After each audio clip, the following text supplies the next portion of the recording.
है जहां पर बड़ा सड़क हादसा हो गया है और पुलिस की गाड़ी ने 3 लोगों को कुचल दिया है। और इस हादसे में खबर है कि बेटे की घटनास्थल पर मौत हो गई है। माता पिता की हालत गंभीर है। घटना के विरोध में लोगों का हंगामा देखने को मिला है। आगजनी कर प्रदर्शन लोग कर रहे हैं। मेजरगंज के सीजुआ की घटना सामने आई है। तो इस वक्त की बड़ी खबर बता रहे हैं राकेश हमारे साथ, न्यूज़ 18 संवाददाता फोन लाइन पर है। राकेश, कैसे इस पुलिस की गाड़ी ने लोगों को रौंद दिया, कहां लापरवाही हुई, क्या हुआ? जी, मैं आपको बता दूं कि जो भारत नेपाल का बॉर्डर इलाका है वहां पर सैनिक सड़क का निर्माण हो रहा है, जो सड़क काफी बेहतर है। और उसी सड़क पर तेज रफ्तार से जो स्थानीय मेजरगंज थाना की वाहन थी वो गश्ती कर रही थी और इसी वाहन की चपेट में पिता, पुत्र और माँ तीनों एक साथ आ गए और पुलिस की वाहन ने तीनों को रौंद दिया और बेटे की घटनास्थल पर ही मौत हो गई। और जो माँ और पिता थे वो गंभीर रूप से घायल हो गए, जिन्हें स्थानीय उसी वाहन से, जो पुलिस की वाहन थी जिसे हादसा हुआ था, उसी वाहन से उनको सीतामढ़ी शहर के निजी नर्सिंग होम में भर्ती कराया गया है। और घटना को लेकर जो स्थानीय लोग हैं वो लगातार प्रदर्शन कर रहे हैं। सीतामढ़ी डीएम ऋषि पांडे के निर्देश के आलोक में वहां पर बड़े जो प्रशासनिक अधिकारी है वो मौके पर पहुंच चुके हैं और जो आक्रोशित लोग हैं उनको समझाने बुझाने का प्रयास किया जा रहा है। जी चलिए, शुक्रिया इस अपडेट के लिए आपका।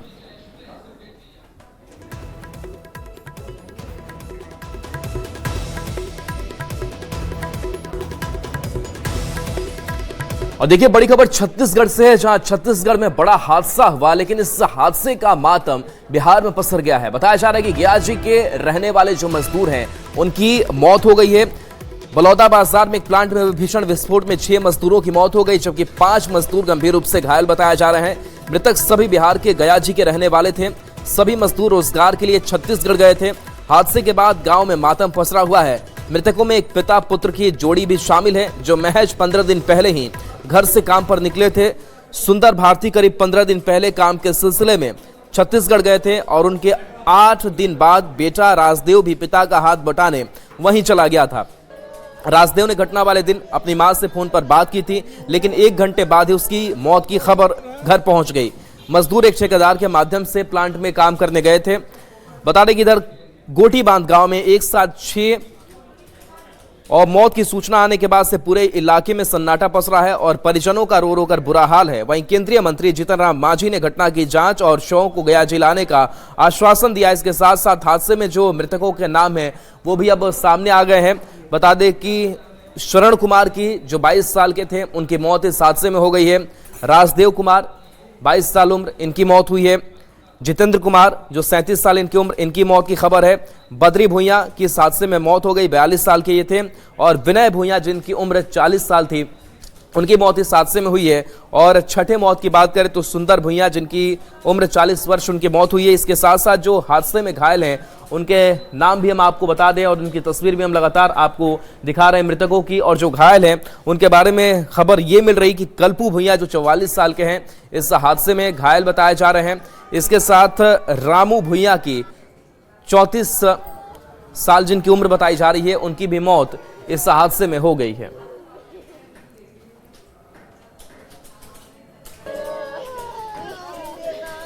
उनके लाश को लाने का, उनको पूरा मुआवजा देने का और किस कारण से उनकी मृत्यु हुई एक्सीडेंट में, उसकी जानकारी लेने का प्रयास कर रहे हैं। छत्तीसगढ़ के सरकार से हम संबंध में स्थापित करने में लगे हुए हैं।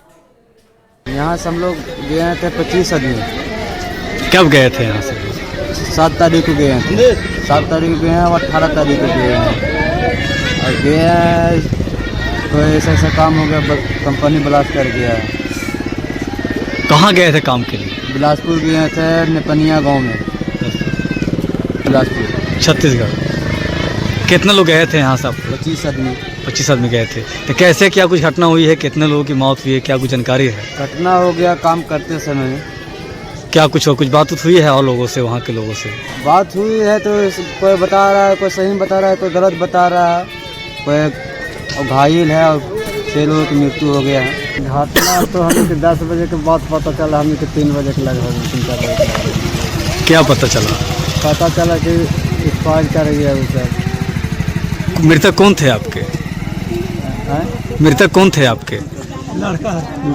लड़का है वो हमारा। आपके लड़के थे, क्या नाम था उनका? सरवन कुमार नाम था। कब यहाँ से काम करने के लिए निकले थे, क्या काम के लिए गए थे? काम तो यहाँ से बताया ठेकेदार कि काम वैसा ना है, हल्का काम है, मतलब चलिए से कोई सा काम भार वाला ना है, तो बोझ का पर न लेना है। तो गेला उसको मैंने 15 दिन हो रहा है। तकाला थी कि जाए थी कमाए कौची में? ये चिलिया वाला में। कौन ले गया था उनको? थी यहाँ के ठेकेदार तेनुडी के। तेनुडी का नाम है का? नाम उदय। उदय ले गया। उदय हाँ, भारती। हाँ, उदय जादव। उदय जादव। हाँ। अच्छा, तो कैसे कैसे खबर मिले वहाँ से? हुमा से सब जे हाथी रूम पर अथिया पर से कहला थी सब। हाँ। कि अथी उड़ गया, ऐसा ऐसा बात हो गया बा। अब पिंटू गुरु जी के अभी का तो फोन आ गया कि ना हाथी। और अब खबर गया जिससे है, जहां अंग्रेजी शराब के साथ 4 तस्कर गिरफ्तार किए गए हैं। इनके पास से भारी मात्रा में शराब बरामद की गई है। गिरफ्तारी के बाद से इनकी पूछताछ की जा रही है कि कहां ये शराब जो है वो खपानी थी। और तस्वीरें जो सामने आई है, पुलिस ने 2 पिकअप वैन से भारी मात्रा में शराब बरामद की है। बंदा मोड़ के पास वाहन जांच अभियान के दौरान ये सफलता मिली। इस दौरान पिकअप वैन के तहखानों से 45,500 लीटर अंग्रेजी शराब बरामद की गई है। तो ये तस्वीर आप तक पहुंचा रहे हैं। 3 तस्वीरें आप देखिए, जहां इसी पिकअप पर ये शराब लदी हुई थी और वाहन जांच चेकिंग के दौरान इस शराब की बरामदगी की गई है। और चारों तस्कर की भी तस्वीर आप देख पा रहे हैं, जो अब पुलिस के शिकंजे में है। इनसे पूछताछ की गई है।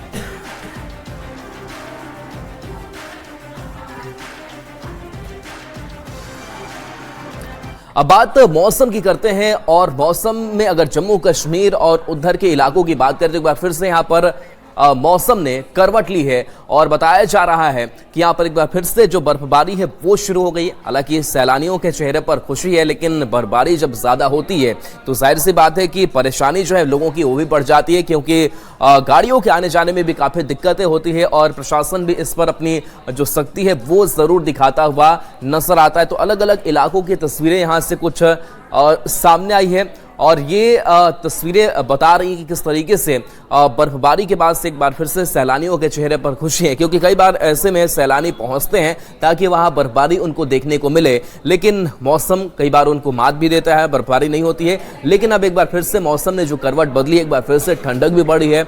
और ऐसे में अब ठंडक बढ़ने के साथ साथ यहाँ पर बर्फबारी जो है वो देखने को मिल रही है। तो ये आप तस्वीरें जो हैं वो जम्मू कश्मीर की तस्वीर हम आप तक पहुंचा रहे हैं। और जम्मू कश्मीर की ये कुछ और तस्वीरें हैं, और जम्मू कश्मीर की तस्वीरों को देखकर आप अंदाजा लगा सकते हैं कि किस तरीके से यहाँ पर बर्फबारी लगातार देखने को मिल रही है।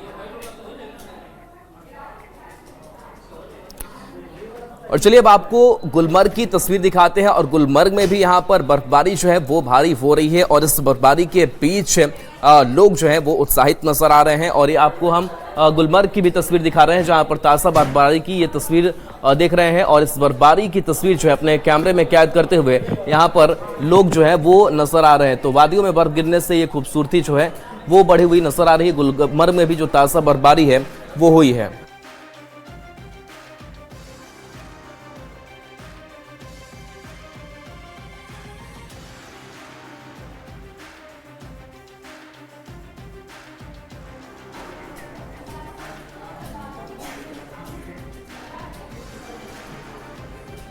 और देखिए अब आपको मनाली की तस्वीर दिखाते हैं। और मनाली में भी भारी बर्फबारी हो रही है, और मनाली में भी काफी संख्या में सैलानियों की यहां पर मौजूदगी है। एक रिपोर्ट वहां से आपको दिखाते हैं।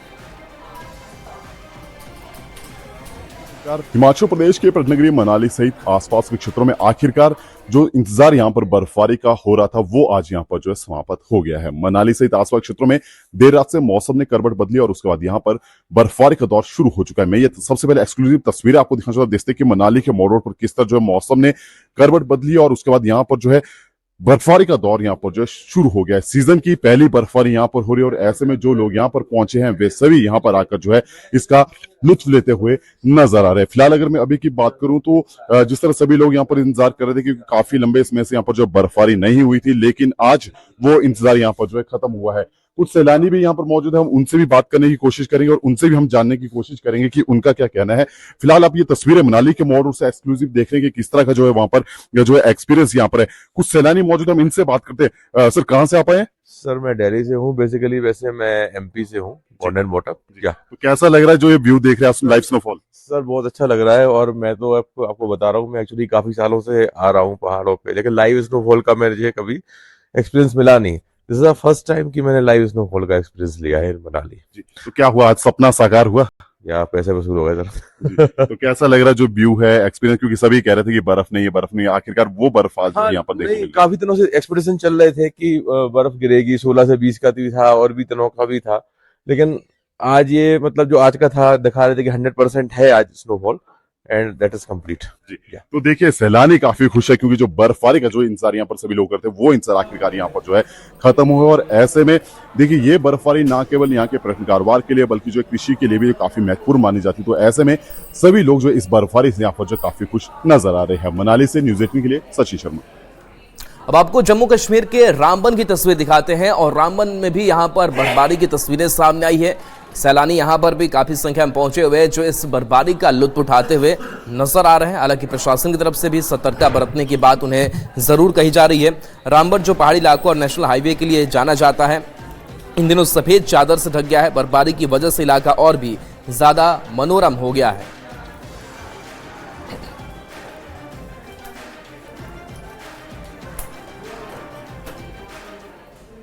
नेताजी सुभाष चंद्र बोस की आज जयंती है और इस मौके पर कई जगहों पर उनकी याद में कार्यक्रम रखा गया है। आज सुभाष चंद्र बोस को लोग याद कर रहे हैं, और ऐसे में गृह मंत्री अमित शाह का भी एक पोस्ट सामने आया है, और इस पोस्ट के जरिए उन्होंने सुभाष चंद्र बोस को नमन किया है और लिखा है कि नेताजी सुभाष चंद्र बोस जी भारतीय स्वतंत्रता आंदोलन के ऐसे नाम हैं जिनके स्मरण मात्र से मन में देश प्रेम का ज्वार उमड़ पड़ता है। उन्होंने युवाओं को संगठित कर आजाद हिंद फौज के माध्यम से प्रथम सैन्य अभियान चलाया और अंडमान निकोबार में तिरंगा फहराकर 1943 में ही आजाद भारत की घोषणा की। नेताजी का जीवन और उनकी पराक्रम गाथाएं प्रत्येक युवा पढ़े और राष्ट्र रक्षा के संकल्प को मजबूत बनाए। देश की आज़ादी के लिए अपना सर्वस्व समर्पित करने वाले नेताजी की जयंती पर उन्हें नमन कर वंदन करता हूँ।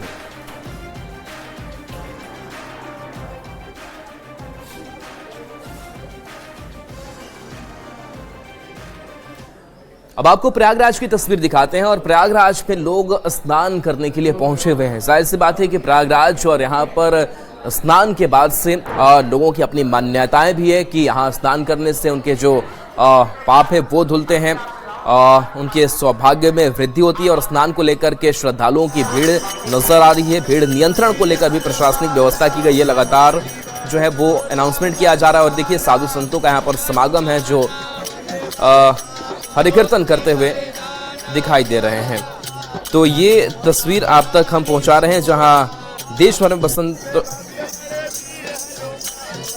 में बसंत पंचमी का त्यौहार मनाया जा रहा है। हर साल माघ माह के शुक्ल पक्ष की पंचमी तिथि के दिन बसंत पंचमी का पावन त्यौहार मनाया जाता है, और ऐसे में प्रयागराज के माघ मेले में बसंत पंचमी के प्रमुख स्नान को लेकर श्रद्धालुओं की भारी भीड़ है। श्रद्धालु संगम में पवित्र डुबकी लगा रहे हैं। सुबह 8 बजे तक लगभग 1 करोड़ 4 लाख लोगों ने डुबकी लगा ली है। प्रयागराज के माघ मेले में भारी भीड़ को देखते हुए सुरक्षा के भी कड़े इंतजाम किए गए हैं। इन दिनों माघ मेला चल रहा है और माघ मेले के चौथे स्नान पर बसंत पंचमी पर आस्था का सैलाब उमड़ पड़ा है।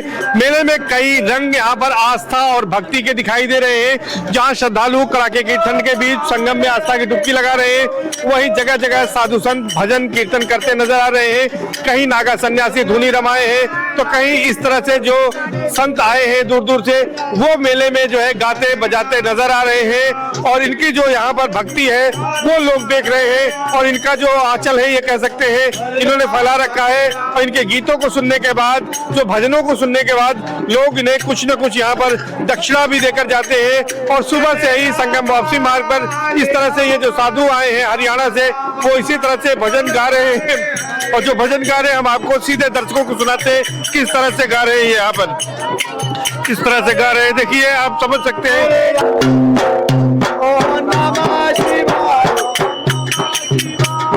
हरे हरे बोले नमः शिवाय, हरे हरे बोले नमः शिवाय। और देखिए आज बसंत पंचमी है, मां सरस्वती की पूजा हो रही है। इसके साथ साथ जो स्नान दान है वो भी लोग करते हुए नजर आ रहे हैं और अलग अलग घाटों पर श्रद्धालुओं की जो बड़ी भीड़ है वो उमड़ी हुई दिखाई दे रही है। कुछ और तस्वीरें हम आपको दिखाते हैं इस दिन से जुड़ी हुई, जहां गंगा घाट पर श्रद्धालुओं की भीड़ है। बसंत पंचमी के मौके पर गंगा में स्नान और दान पुण्य का विशेष महत्व की मान्यता है। अयोध्या की भी तस्वीर है जहां बसंत पंचमी के स्नान पर सरयू तट पर स्नान के लिए बड़ी संख्या में श्रद्धालु पहुंचे हैं। और तीसरी तस्वीर आपको दिखा रहे हैं बसंत पंचमी की हरिद्वार की तस्वीर, जहां हर की पैड़ी पर गंगा स्नान के लिए श्रद्धालु पहुंच रहे हैं। गंगा स्नान का दान पुण्य श्रद्धालु कर रहे हैं।